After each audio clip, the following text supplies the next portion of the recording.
Hello everyone, this is John Blackstone again. Hey, I'm going to talk to you today about the Beatles. Why did the Beatles break up? This is something that people have been discussing since they broke up.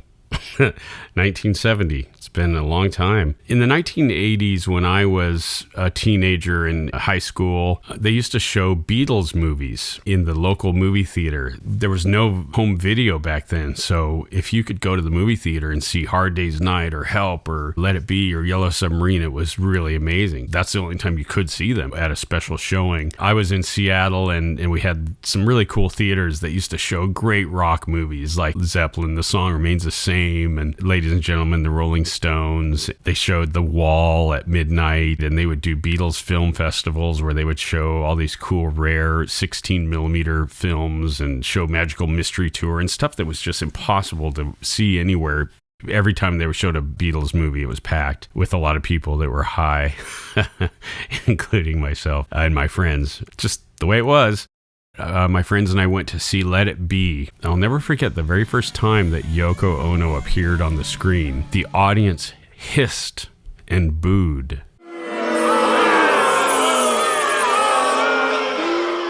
This was around the time that John Lennon was murdered, and I was so into Lennon. I had listened to all of the 1980 interviews he did and all of the interviews he did in the 70s. And when the audience reacted to Yoko that way, I remember just thinking, man, what hypocrites. These people, they're there celebrating this guy. They love John Lennon. And then when this woman comes on screen, this person that he loves and adores and wanted to spend his life with comes on screen, they hiss and they boo. And I thought, man, what a bunch of hypocrites.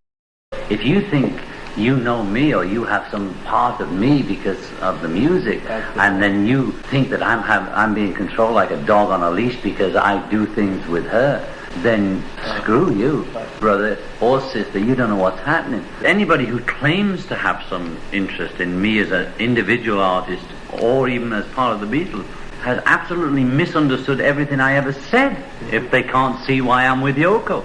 Now, I will be clear, the sound of her voice is just as unpleasant to me as it is to anyone else. I said this to a friend the other day, and I really mean it. I'm not saying it to be cruel. I really can't think of a sound that's more annoying than Yoko Ono when she's doing that thing she does. But let me tell you, Yoko Ono was certainly not without her admirers.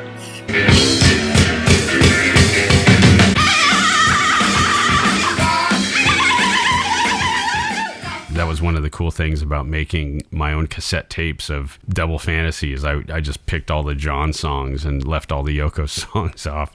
John and Yoko were odd people. John Lennon was an odd guy, if you haven't figured it out by now. We'd like you to do the same as you did before for sort of standing there, clapping your hands again, and stand.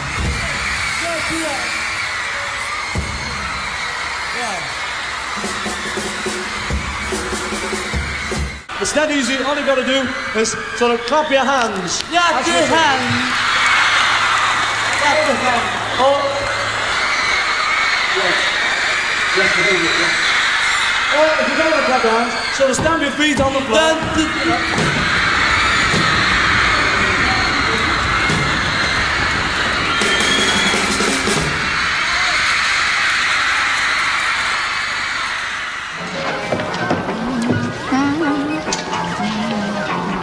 This time I mean it. I can't breathe anymore. It's too much. Most people's perception is that the Beatles broke up because of Yoko Ono. If you were to ask somebody on the street, do you know why the Beatles broke up? They'd say, yeah, Yoko Ono broke them up. But if you're a Beatles fan, you know that that's not true. After the Beatles stopped touring in 1966, they did their very last show at Candlestick Park in San Francisco. And John said many times in interviews, when they finished that last show, he was already thinking, well, what now? The Beatles are finished. That's the end of that. What do I do now? That's the way that John Lennon was. McCartney and Ringo, they're kind of a different type of mentality. Paul is very much about playing, and he's very motivated to play music. Thank God that he is. He's created so much great music. But John, he was so freaked out by Beatlemania. Same with George Harrison. George and John were very unique personalities. They very quickly saw how insane Beatlemania was.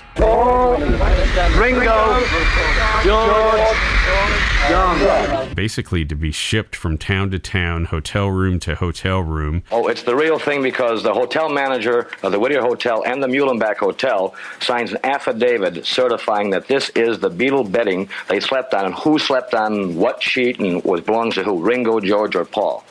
Now, when you get these things cut up into 1 square inches apiece, what are you going to do with them? Sell them. Being thrown on stage like a circus act. The world's most exciting group, Capitol Recording stars the Beatles.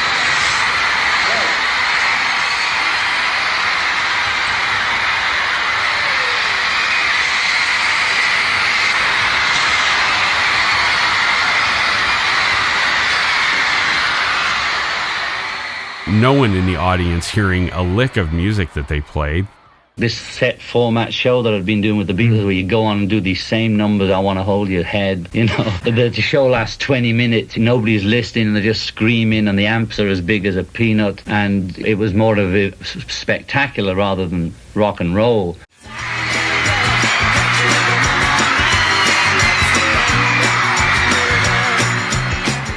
They used us as an excuse to go mad and then blamed it on us. And we were just in the middle of that in a car or a hotel room. We couldn't really do much. We couldn't go out. We couldn't do anything. Everybody was out of hand and out of line. Even the cops were out of line. They were all just caught up in the mania. It was like they were in this big movie. And it was like we were the ones trapped in the middle of it while everybody else was going mad. We were actually the sanest people in the whole thing. These guys are musicians. That's why they got into music, was to play music and perform. And they'd go and be herded out onto stage for 30 minutes to this insane racket of thousands of screaming girls.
After 3 long years of touring through the insanity of Beatlemania, the rot has set in.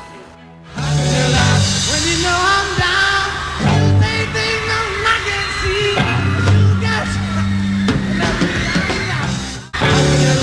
When you know I'm wild.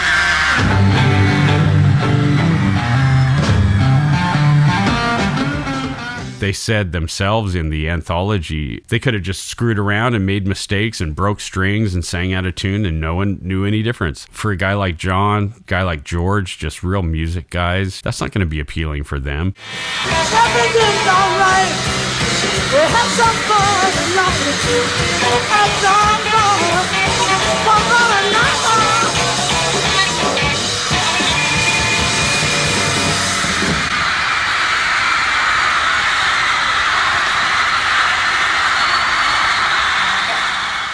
There's a great quote from John one time. He said, everyone's talking about, are the Beatles going to get back together? And John's attitude was like, didn't we give everything? Didn't we give our youth for this mythical thing that the Beatles became? Would you keep your seat, please? Keep your seat. Please, this is very important. Everybody sit down so everybody else can see, please. And hollering will not bring them on any quicker. Ladies, hold it! Hold it! Quiet! Quiet! Quiet! Quiet! Please, if you... Would you move back? Quiet! Quiet, please! People are getting hurt on the front 2 rows. The show will be stopped if you don't move back. This is the Houston Security Beatle Division. Move back, please!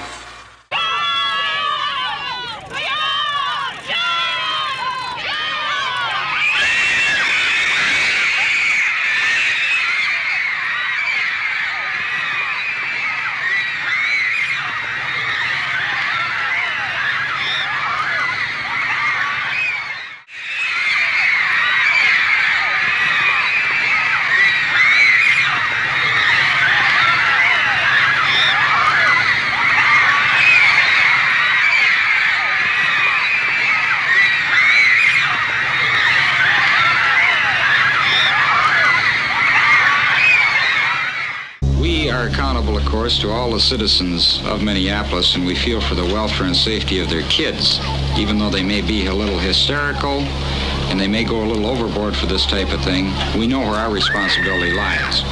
As far as Beatle music, I could care about it not one bit myself personally. Some of the members of the troupe, Phil, became very indignant. They told us that Minneapolis was a very narrow-minded town, as were its police officials, and that other cities had been very tolerant to the parties that they had held in their rooms.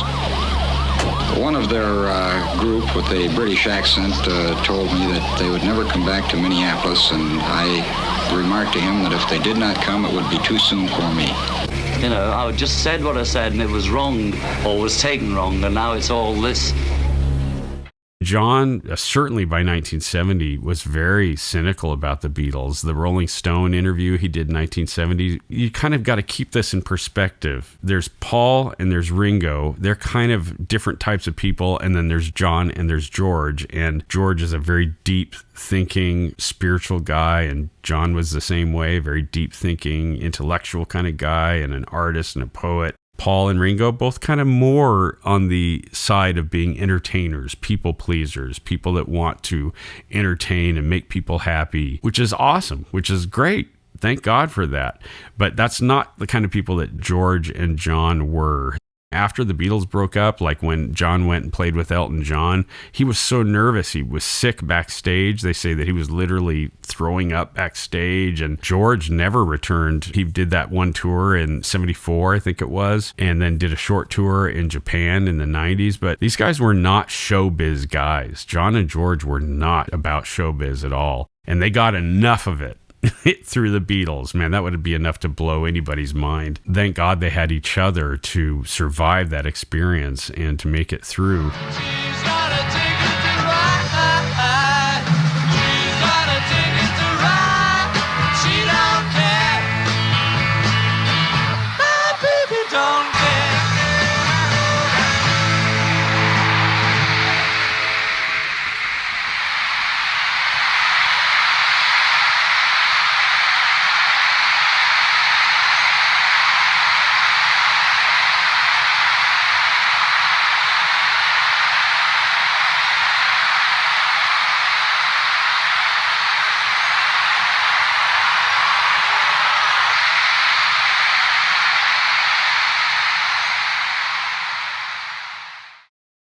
When the Beatles stopped touring, John's first reaction was, well, that's it. And George was quoted as saying the same thing when they were flying home from that show, that last show. George said, well, that's it. I'm not a Beatle anymore. The Beatles were breaking up as early as 1966. It was just this very slow process that finally led to the end, the final break. I was too scared to break away from the Beatles, but I've been looking to it since we stopped touring. I made a movie, How Won the War, with Dick Lester, which never got much seen. Well, it did me a lot of good to get away, and it was a withdrawal. I was in Almeria, Spain, and I wrote Strawberry Fields there, by the way.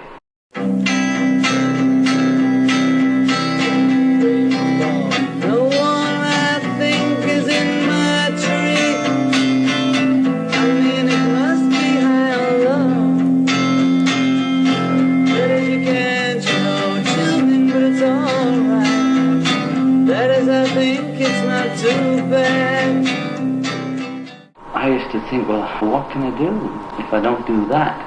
And so from 65 on, I was sort of vaguely looking for somewhere to go, but didn't have the nerve to really step out in the boat by myself, push the boat off. So I sort of hung around.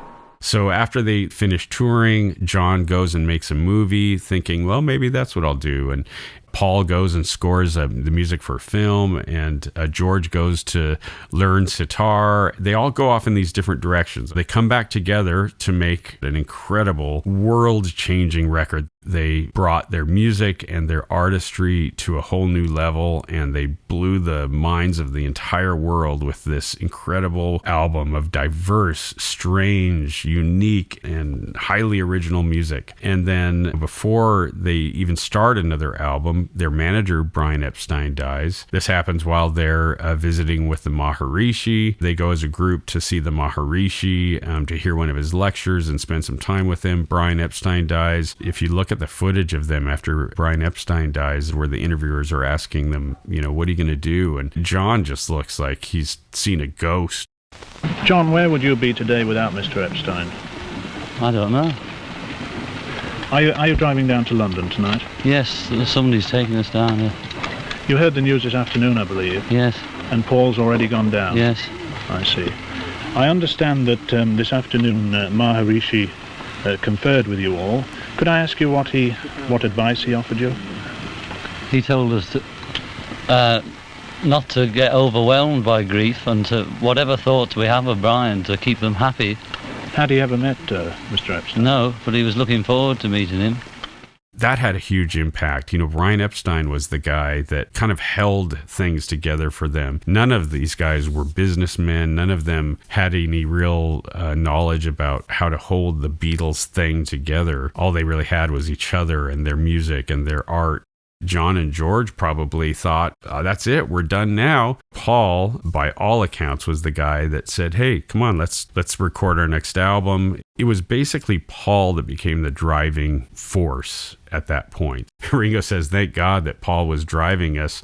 We just wanted to sit at home and relax in the garden. But Paul wanted to keep going. Come on, boys, let's go back in the studio and record. It was Paul that brought about the idea of Magical Mystery Tour. Could you tell me what's next on the agenda? A song. Grab a like a fishwife, pornographic priestess. Boy, you've been a naughty girl, you let your knickers down. And it was the first time that the Beatles had done anything that just got trashed.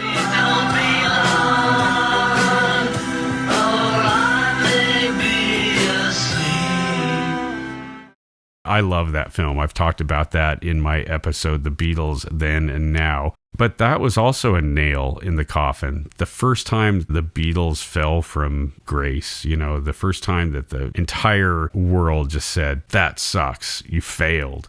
I can't stand it anymore! I'm getting off! So then, after they make Magical Mystery Tour, they decide to go to India. All of them wrote just some incredible songs, some of their best songs in India. They went there seeking spiritual truth. They were seeking something to fill this void. Flower-loving Yogi told reporters that his brand of peace of mind could only be truly appreciated by intelligent men of the world with rewarding activities and high incomes. Among his most valued disciples were the Beatles, top of the pop pupils. He did his best to keep them away from outsiders, but George had a way for us. Keeping company with himself, it could be part of the treatment, John stalked along the shady paths. Ringo enjoyed the peace of togetherness with Mrs. Ringo. It was a very peaceful scene. So they're in India. They're trying to seek some peace of mind, and George is the driving force behind that. He's the guy that is really seeking answers to the big questions in life. And they end up finding out the Maharishi isn't God. They were very young men, very impressionable, and John Lennon was extremely cynical about that when he found out that Maharishi was not the guy that he thought he was. We made a mistake. You think other people are making a mistake to go see you now? That's up to them. We saw... What? We're human, What do you mean by a mistake? That's all, We thought there was more to him than there was, but he's human. And for a while we thought he wasn't, thought he was... I believe that was another nail for John, for sure. He wrote the song Sexy Sadie, which was originally supposed to be Maharishi. Maharishi, what have you done?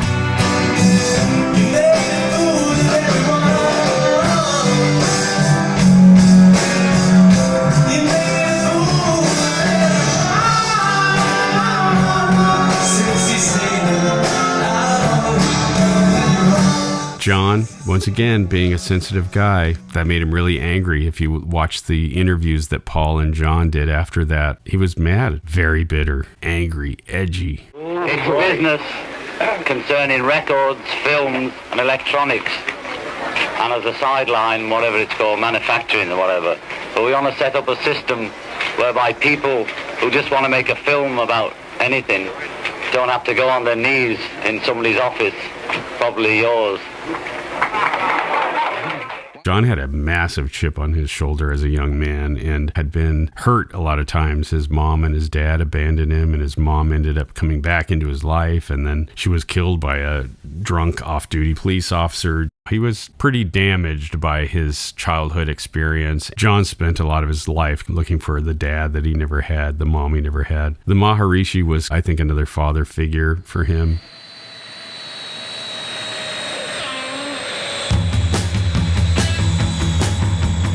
Paul calls him back into the studio, and they complete the White Album after they get back from India with just these incredible songs. White Album is really one of my very favorite Beatles albums. The material is so diverse and trippy and weird and beautiful and original and crazy, and it's just such a great album. There is a lot of separateness in that album.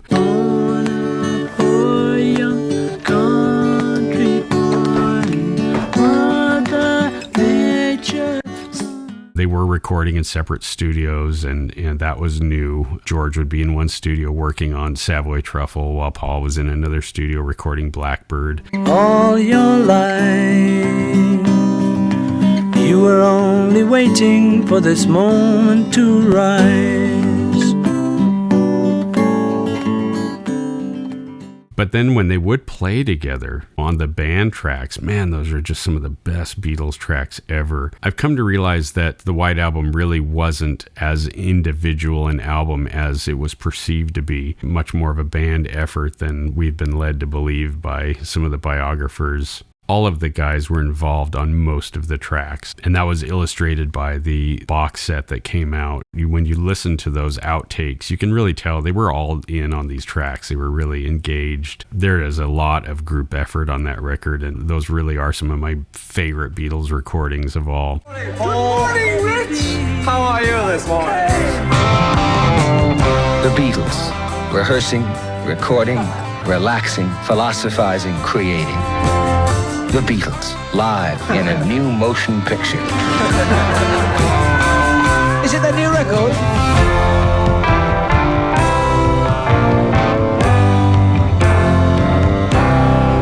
Let it be. So after they do the White Album, the next project is what we now know to be the Get Back project. And we all get to see ourselves. You know, George walked out, he came back, but really they're just hanging by a thread. George in particular, at that point, you know, he had all these incredible songs and he was only given 1 or 2 songs per album. And they had decided they'd keep going, and Paul would get 3 songs, John would get 3 songs, George would get 3 songs, Ringo would get 2 songs or whatever. There was discussions right before they broke up to continue going like that. Don't let me down. Don't let me down. And from the first time that she really done me, ooh, she done me. She done me good. Some tea and sandwiches, Gail. You can just see how John's heart was just not there anymore. John didn't want to have to record music that appealed to Beatle people. The songs he wrote, like War Is Over and Give Peace a Chance and Imagine, all those songs, that's where John's heart was. His heart was in the more political side of things, the social side of things, and certainly the edgier side of things. And then the first album he puts out after they break up is Plastic Ono Band, which could not be more raw and ratty, and which I love, a great album. They were just growing apart. They wanted to do different things. We've thought about it, and probably the thing that John and I will do will be write songs as we have been doing as a sort of sideline now. We'll probably develop that a bit more, we hope. Who knows, at 40 we may not know how to write songs anymore. How long are you going to last? Well, you can't say, You can be big-headed and say, yeah, we're going to last 10 years. But as soon as you've said that, you think, we're lucky if we last 3 months, I hope to have enough money to go into a business of my own by the time we do flop. And we don't know, it may be next week, it may be 2 or 3 years, but I think we'll be in the business either up there or down there for at least another 4 years. I've always fancied having a lady's hairdresser salon, a string of them in fact, and trot around with my stripes and my tails, like a cup of tea, madam. They all felt this pressure to live up to this myth, this thing. However, I know that up to the very end, that when they were in the studio and they were working together and that magic was happening, I know they all enjoyed it. I know that they all got off on it because you can hear it in those records. You can hear the energy of them working together and the excitement and that synchronicity and that chemistry that they had together that no other band has ever had. While I'm saying that John wanted to do something different, John was just done with the Beatles. He was just done with it. He was tired. George was tired. George wanted to work with different musicians. John wanted to work with different musicians. It would have been cool if they went off and, did their solo things and then would come back to do the Beatles project, an album a year or an album every 2 years. And that was what the discussions were right before John finally made the final announcement. He said, I want a divorce. It was just time. You can understand them wanting to live their own lives, but there was very much a polarization, so that instead of being a group of 4 people, there were 4 people tending to go their own ways and write their own music and want to do their own things. There's no band or artists that I love more than the Beatles. They are the reason why I make music. They're the reason why I do everything I do artistically. They burned so bright in the short period of time they were together. They were actually together from the time they were very young, like 14, 15 years old. And by the time they broke up, they were close to 30. They had spent all that time together. It was just time for the guys to go their own ways. The Beatles phenomenon is so unique. It's singularly unique. There's the Beatles, and then there's everybody else. The Beatles are a universe unto themselves when it comes to music, and it's funny to me when people say, oh yeah, the Beatles are pretty good, or some people actually have the audacity to say the Beatles were overrated. I get comments like that on my videos sometimes. Say, well, yeah, whatever, dude. Well, let's have that discussion in 500 years. We'll see if they're still listening to Beyonce. Hey, if you have any comments about why you think the Beatles broke up, leave them in the comments section. Please remember to like and subscribe. It really helps me. I'm hoping to start producing these videos full time. If there's anything you can do to help me spread the word, I'd really appreciate it. I leave you with a song off of the very first album I ever bought, which is Let It Be, this little gem by George Harrison. Until next time, this is John Blackstone saying cheers. Because you're sweet and lovely, girl, I love you. Because you're sweet and lovely, girl, it's true. I love you more than ever, girl, I do. I love you from the moment I saw you. You looked at me, that's all you had to do. I'm living